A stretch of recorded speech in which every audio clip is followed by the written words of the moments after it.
Lunch করার জন্য প্রস্তুতি নিচ্ছে আর কি। এই টাইমে আমাদের ফায়ার বেল যেটা এখানে ফায়ার সাইরেন বেজে ওঠে, তো আমি দৌড়ে কন্ট্রোল রুমে আসি। আমাদের কন্ট্রোল রুমে এসে যখন জানতে পারি যে বনানীতে এফআর টাওয়ারে আগুন এবং অনেক লোকজন আটকা পড়ছে, এই ধরনের নিউজ আমরা পাই। যে হাইকোর্টের সামনে থেকে আমি অন দ্য স্পটে যাওয়া পর্যন্ত জ্যাম, এতটা অস্থির হয়ে গেছিলাম। যদি আমাদের ডানা থাকতো আমার মনে হয় আমরা গাড়িতে করে যেতাম না, ওখানে উড়ে উড়েই যাইতাম।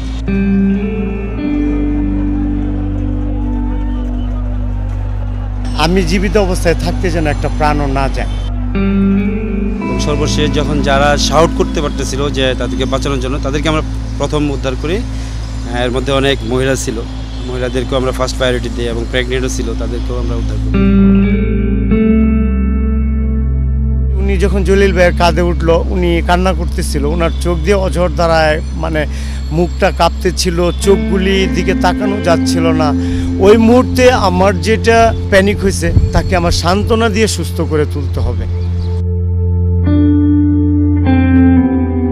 যখন আমি ডেড বডিগুলো করতেছিলাম, অসংখ্য বার মোবাইল কিন্তু বাঁচতেছে ডেড বডির কাছে, যেহেতু তারা টেনশনে আছে। তাদেরকে আমি বলছি যে ভাই আমরা আপনার লোককে উদ্ধার করছি, সে অসুস্থ আছে, কিন্তু সে মারা গেছে।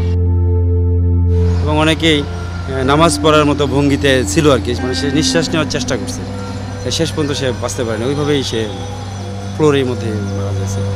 এই জন্য এই যে অপারেশনে আমাদের প্রথম থেকেই যে ক্রাউড, সেই ক্রাউড কিন্তু আমাদের অপারেশনে আরও ব্যাঘাত সৃষ্টি করছে।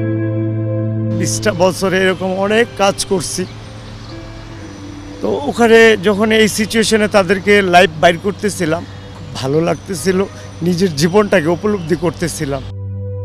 একটা লোককে বাঁচাতে পারলে আমরা ভাবি যে এটা মনে আমার জীবন বাঁচাতে পারে। আমরা যখন পুরা মানুষ উদ্ধার করি, তখন আমাদের তো কষ্ট লাগে। মানুষের জীবন বাঁচাতে পারলে যেমন আমরা সুখ পাই, কিন্তু একটা মানুষ যে মরে আছে তার যে কষ্ট, সেই কষ্টগুলো তো আমাদের কষ্ট দেয়। শুধু আমরা না, আমাদের ফ্যামিলিতে কষ্ট। আমার যে ফ্যামিলি আছে, যে আমরা যখন অপারেশনে যাই, আমাদের দেখতেছে, আমরা কাজ করতেছি, আমি তো যেখানে থেকে নাও ফিরে আসতে হয়, আমার সন্তান টেনশনে থাকে, আমার ফ্যামিলি, আমরা মা বাবা টেনশনে থাকে।